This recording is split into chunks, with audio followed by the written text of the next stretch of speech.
Engine అయితే remove చేస్తున్నారు. శాస్కరి బాగానే ఉందా ఇంజిన్? అది పాడైతుందా? బ్లాక్ ఉంది ఏంది అయ్యా. మొత్తం అన్నీ కూడా కంపెనీలో వేస్తే కనుక అన్ని జెన్యున్ పార్ట్స్ వస్తాయి. మొత్తం ఫిల్టర్స్ ఇవన్నీ కూడా. మనం డిన్నర్ రైడ్కి అయితే వెళ్తున్నాం ఇప్పుడు. ఈ వెహికల్స్ అయితే వచ్చాయి చలవ. ఇంకా రాయల్ ఎన్ఫీల్డ్ హీరో హెచ్డి అనమాట. అబ్బా బాబా బాబా హెల్మెట్ బాగుందండి. ఎక్కడ కొన్నారు? తీర్థంలో కొన్నాను. మనం ఇప్పుడు ఫ్లోలో కూడా వెళ్ళిపోతున్నాం. ఎక్కడికి వెళ్తున్నాం ఏంటి అన్నది అయితే ఏం తెలీదు. క్లైమేట్ కూడా చాలా కూల్గా ఉంది ఈరోజు. అలాగే హ్యాండ్లు అన్నది వైబ్రేషన్ అయ్యేది కదా, సో అది కూడా అవ్వట్లేదు. బా సూపర్. ఇప్పుడైతే వీల్ బేరింగ్స్ వేయించిన తర్వాత వెహికల్ అయితే కనుక ప్రాబ్లం అన్నది సాల్వ్ అయిపోయింది. ఇంకా మన బండిపై అయితే కనుక ఎటువంటి కంప్లైంట్ అన్నది లేదు. అని ప్రవీణ్ గారు అలా కూర్చున్నారే.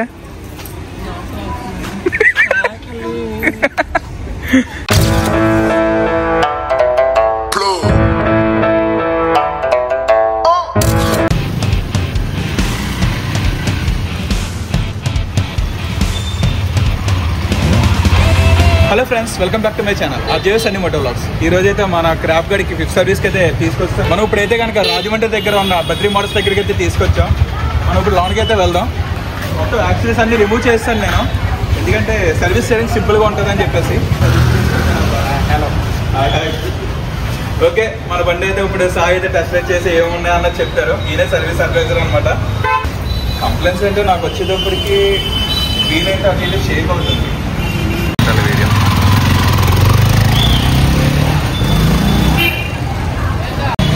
సాయి మన బండి టెస్ట్ రైడ్ చేసి వచ్చారు. అట్లా కంప్లైంట్స్ ఏమున్నాయి ఏంటి అన్నది తెలుసుకుందాం మనం. ఓకే, ఇప్పుడు ఫర్దర్గా నేనైతే జనరల్ చెకప్ చేయించుకుంటే సరిపోద్దా sir? Sir every 6000 kilometres compulsory మన సర్వీస్ అన్నది చేయించుకోవాలా? దేనివల్ల అంటావు? కిలోమీటర్స్ తిరగట్లేదు కదా నేను ఎక్కువ. కిలోమీటర్స్ లేదంటే మంత్స్లో చేంజ్ చేసుకోవాలి. ఓకే, చేంజింగ్ అనేది 6 months ఒకసారి ఉంటుంది. లేదంటే 6000 కిలోమీటర్స్. దానివల్ల మనం చేంజ్ చేయకపోతే ఇంజిన్కి ఏమైనా కంప్లైంట్ వస్తుంది అలాగా? థిక్నెస్ చేంజ్ అవుతుంది. థిక్నెస్ చేంజ్ అయింది అంటే కనుక ఆయిల్ ఉంటుంది, ప్యాకెట్ ఆఫ్ ఆయిల్ ఇంజిన్ ఆయిల్లోనే ఉంటుంది, అది ఖరాబ్ అవుతుంది. అవి పోతే వారంటీస్ అన్నీ అడుగుతారు. ఓకే, వారంటీస్ అనేది vehicle maintenance service time to time ఉంటేనే మాత్రమే వస్తాయి. కంపల్సరీ ఎవ్రీ 6 months అయితే చేయించుకోవాలి, తిరిగినా తిరగకపోయినా. అది గారు చూసారు కదా, కంపల్సరీ అయితే చేయించుకోవాలి. ఆయిల్ జనరల్ సర్వీస్ మొత్తం ఫిల్టర్స్, ఆయిల్ ఫిల్టర్ 2500 ఛార్జ్ అవుతుంది. ఆయిల్ జనరల్ సర్వీస్కి. ఓకే, ఎవ్రీ 1 yearకి ఒకసారి ఫిల్టర్స్ మార్చుకోవాలి. ఎయిర్ ఫిల్టర్, ఫ్యూల్ ఫిల్టర్, మోజల్ ఫిల్టర్. ఓకే, దానివల్ల ఫ్యూయల్ కన్జంప్షన్ వేరేగా ఉంటుంది, మిస్సింగ్ రాకుండా ఉంటాయి వెహికల్స్లో. ఫ్రంట్ వీల్స్ మైలేజ్ కూడా ఏమైనా ఇంక్రీజ్ అవుతుందా? ఇంక్రీజ్ అవుతుంది అనేది 100% చెప్పలేము. ఫిల్టర్స్ చేంజ్ చేసుకోవడం వల్ల తక్కువ రాకుండా అయితే చూస్తుంది. రెగ్యులేషన్ కాస్ట్ 4800 అవుతుంది.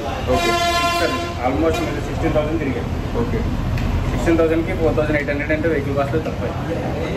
పర్వాలేదు, 4800 అయితే కనుక చలో. ఇంకా వెహికల్ మెయింటెనెన్స్ అయితే బాగుంది కాబట్టి ఇంత అవ్వట్లేదు. లేదు అని అంటే నార్మల్గా ఇప్పుడు కస్టమర్స్ అందరూ ఎలా ఫేస్ చేస్తున్నారు, ప్రాబ్లమ్స్ ఎక్కువ అనేది ప్రాబ్లం ఉండదు. అలాంటిది వెహికల్ మెయింటెనెన్స్ 6 monthsకి ఒకసారి ఎవ్రీ 6 monthsకి చేయించుకున్నారంటే ప్రాబ్లం తక్కువ ఉంటుంది. ఓకే, సో దానివల్ల బండి కూడా కండిషన్లో ఉంటుంది. అడ్వైజర్ మాటలోనే విన్నారు కనుక. సో వెహికల్ అయితే కనుక ఎవ్రీ 6 monthsకి ఆర్ 6000 కిలోమీటర్స్కి మన వెహికల్ అనేది సర్వీస్ చేయించుకుంటే కనుక వెహికల్ అనేది ఎక్స్ట్రాడినరీ కండిషన్లో ఉంటుంది. ఓకే, మన వెహికల్ అయితే కనుక లోన్కి వెళ్ళిపోతుంది. మనం ఇంకా కస్టమర్ లోన్లో అయితే వెయిట్ చేస్తాం. అమ్మా కూల్గా తెచ్చేద్దాం. ఎక్స్టెండ్ వారంటీ కోసం అయితే సాయి ఎక్స్ప్లెయిన్ చేశాడు. సో ఎక్కడ ఉన్నాయి మనకి, మనం ఏంటన్నా చూద్దాం అసలు ఎలా ఏంటి అన్నది. ఇన్కేస్ ఓకే అంటే కానీ తీసుకుంటా, బట్ ఎక్స్టెండ్ వారంటీ తీసుకోవడం అన్నది బెటర్ ఆప్షన్. దేనికోసం అంటే ఫర్దర్గా ఎటువంటి కంప్లైంట్స్ ఉన్నా కానీ మనకి లో బడ్జెట్లో అన్నది అవుతుంది ఇంజిన్ సైడ్ వచ్చేటప్పటికి. దానికోసం తీసుకుంటే బెటర్ అని చెప్పేసి అనుకుంటున్నాను నేను.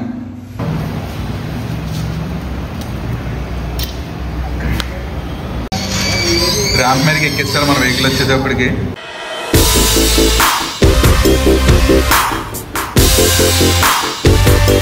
ఇంజిన్ అయితే రిమూవ్ చేస్తున్నారు. శాస్కరి బాగానే ఉందా ఇంజిన్? అది పాడైతుందా?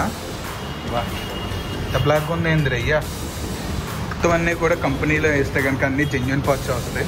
మొత్తం ఫిల్టర్స్ ఇవన్నీ కూడా.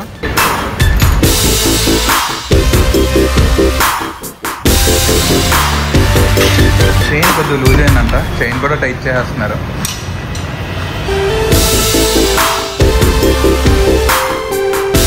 డిస్ప్లేస్ క్లీన్ చేస్తున్నాం మొత్తం అంతా.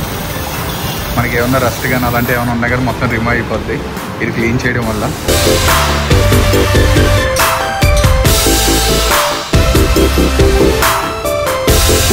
అది హ్యాండిల్ బార్ షేక్ అవుతుందని చెప్పాను కదా, వీల్ బేరింగ్స్ పోయే అంటున్నాయి. సో అయితే చేంజ్ చేస్తున్నారు ఇప్పుడు. బా నా బండికి ఎలా చెప్తే ఏదలా ఉందబ్బా.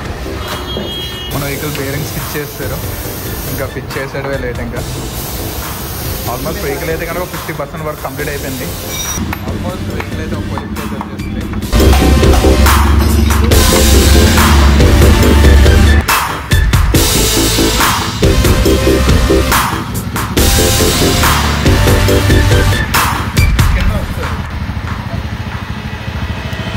ఫైనల్గా మన బండి సర్వీస్ అయితే కంప్లీట్ అయిపోయింది. ఇంకా వాటర్ వాష్ ఒకటే లేదు, ఫిల్టర్స్ అన్నీ చేంజ్ చేస్తారు. మొత్తం అన్నీ కూడా మైనర్ ఏమైనా లూజ్ ఏమైనా ఉన్నాయో మొత్తం అన్నీ చెక్ చేస్తున్నారు అన్నమాట నా బైక్కి. మనం డిన్నర్ రైడ్కి అయితే వెళ్తున్నాం ఇప్పుడు. ఈ వెహికల్స్ అయితే వచ్చాయి చలో. ఇంకా రాయల్ ఎన్ఫీల్డ్ హీరో హెచ్డి అనమాట. అబ్బా బాబా బాబా హెల్మెట్ బాగుందండి. ఎక్కడ కొన్నారు? ఇలా చూడండి ఒకసారి. హాయ్ చెప్పండి మా వాళ్ళకి. ప్రవీణ్ గారు చలో. ఇంకా మన బీస్ట్ అయితే రెడీ అయిపోయింది. ట్రిప్ సర్వీస్ కూడా కంప్లీట్ అయిపోయింది కదా, అందుకని చెప్పేసి ఈ చిన్న డిన్నర్ రైడ్ అన్న ప్లాన్ చేసాం అనమాట. చలో ఇంకా మనం ఇప్పుడు లాలాచెరువు దగ్గర అయితే ఉన్నాం. బా ఈ రోజు ఏంటి క్రౌడ్ అయితే చాలా గట్టిగా ఉంది. బా బా బా బా బా బండికి గాడ్స్ వేయించిన తర్వాత బాగా అనుకుండేది బండి, కానీ కొత్త టైర్స్ వేయించిన తర్వాత బైక్ అయితే కనుక చాలా బాగుంది. ఇది బ్రేకింగ్ విషయంలో కానీ పెర్ఫార్మెన్స్ విషయంలో కానీ. మనం ఇప్పుడు ఫ్లోలో కూడా వెళ్ళిపోతున్నాం. ఎక్కడికి వెళ్తున్నాం ఏంటి అన్నది అయితే ఏం తెలీదు. క్లైమేట్ కూడా చాలా కూల్గా ఉంది ఈరోజు.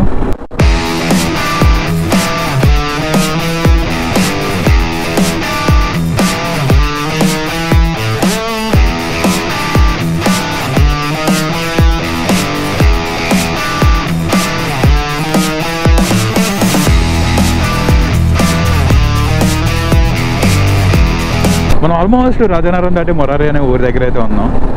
బండి సర్వీస్ చేసిన తర్వాత పర్ఫార్మెన్స్ అయితే చాలా బాగుంది. అలాగే హ్యాండ్లు అన్నది వైబ్రేషన్ అయ్యేది కదా, సో అది కూడా అవ్వట్లేదు. బా సూపర్. ఇప్పుడైతే వీల్ బేరింగ్స్ వేయించిన తర్వాత వెహికల్ అయితే కనుక ప్రాబ్లం అన్నది సాల్వ్ అయిపోయింది. ఇంకా మన బండిపై అయితే కనుక ఎటువంటి కంప్లైంట్ అన్నది లేదు. ఆకలి దంచేస్తుంది అబ్బా. అర్జెంట్గా అయితే ఫుడ్ కుమ్మేయాలి. ఫైనల్గా మన డెస్టినేషన్ పాయింట్ దగ్గరికి అయితే వచ్చేసాం. Andhra largest restaurant. ఇన్ని కార్లు ఉన్నాయి ఇందిరా అయ్యా. Indira largest restaurant. ఇందిరా బాబు ఇక్కడైతే కనుక మొత్తం అన్ని కార్లే. చూడండి ఎంతమంది ఉన్నారంటే జనాలు అర్థం కావట్లేదు. ఇది ఫ్రంట్ చూపిస్తా చూడండి. ½ అన్ అవర్ వెయిటింగ్ పీరియడ్ అంట. మొత్తం అన్ని కార్లే, లగ్జరియస్ కార్లన్నీ ఇక్కడ ఎడుతున్నాయి. వీకెండ్ కదా ఆల్మోస్ట్ అలాగే ఉంటుంది. మరి ప్రవీణ్ గారు చూడండి, మేము అక్కడ కౌంటర్లో రాయించుకున్నాం. ½ అన్ అవర్ టైం పడతారంట మాకు వచ్చేటప్పటికి. వెయిట్ చేయమన్నారు. ప్రవీణ్ గారు దీనంగా కూర్చున్నారు అనమాట. అని ప్రవీణ్ గారు అలా కూర్చున్నారే, కానీ చాలా తక్కువ టైంలో చాలా బాగా క్లిక్ అయింది. Andhra largest restaurant. ఫుడ్ ఎలా ఉంది ఏంటి అన్నది తినదారు చెప్తాను నేను. ఆల్మోస్ట్ 40 minutes తర్వాత మాకైతే లాంగ్ అయితే ఎంటర్ చేశారు. మొత్తం ఫుల్ క్రౌడీగా ఉంది. ఫుడ్ ఎలా ఉంది ఏంటి అన్నది చూద్దాం మనం. అండ్ రగ్గర్ ఎలా ఉందండి? రద్దీగా ఉంది కదా. సేమ్ దాన్ని ఏమంటారు, బయట మార్కెట్ లాగా, బయట ఫాస్ట్ ఫుడ్ సెంటర్ లాగా అనిపించింది నాకైతే. ప్రవీణ్ గారు ఆకలి తట్టుకోలేక మెనూ కూడా సీరియస్ గా చూస్తున్నారు. ఏం ఆర్డర్ చేద్దాం అన్నది చూద్దాం మనం. పేర్లు కూడా చాలా డిఫరెంట్ గా ఉన్నాయి చూడండి. రాయుడు గారు మిలిటరీ బిర్యానీ విందు, మా చికెన్ నల్లవేపుడు, రాజం మటన్ పులుసు, టెంటం మటన్ కర్రీ, పాపాయి నానమ్మ ప్రాన్ నల్లవేపుడ, రాజం మటన్ నల్లవేపుడు, సుగునమ్మ చేపల పులుసు. చాలా డిఫరెంట్ గా ఉన్నాయి అబ్బా పేర్లు మాత్రం. మంచి క్రేజీగా పెట్టారు. టేస్ట్ ఎలా ఉన్నాయి ఏంటన్నది చూడాలి. ఇంకా ఫుడ్ అయితే కనుక చాలా తొందరగా వస్తుంది ఆర్డర్ అన్నది మాకు. Mutton fry, French fry, chicken fry, gravy, పెరుగు చట్నీ బాగుంది. ప్రవీణ్ గారు టేస్ట్ ఎలా ఉంది? దగ్గర మీది చెప్పండి మరి తొందరగా. బాగుందా? ఓకే, మనం కూడా ట్రై చేద్దాం. ఇంకా నోరు ఊరిపోతుంది చూస్తుంటే.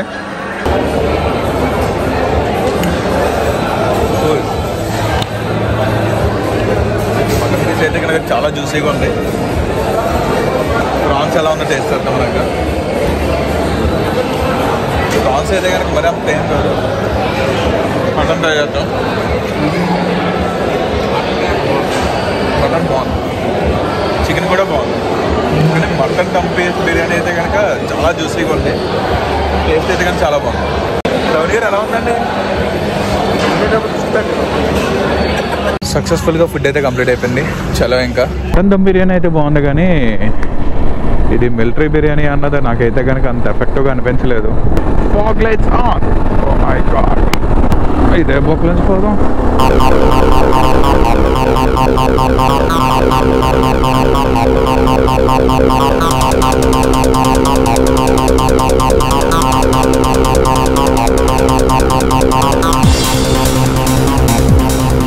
టాప్ స్పీడ్ ప్యానియర్స్ చెక్ చేద్దామని చెప్పేసి ఆగిపోయాను. ఇక రైడర్స్తో అలా చలో. ట్రాఫిక్ అయితే మాత్రం గట్టిగానే ఉంది ఈరోజు.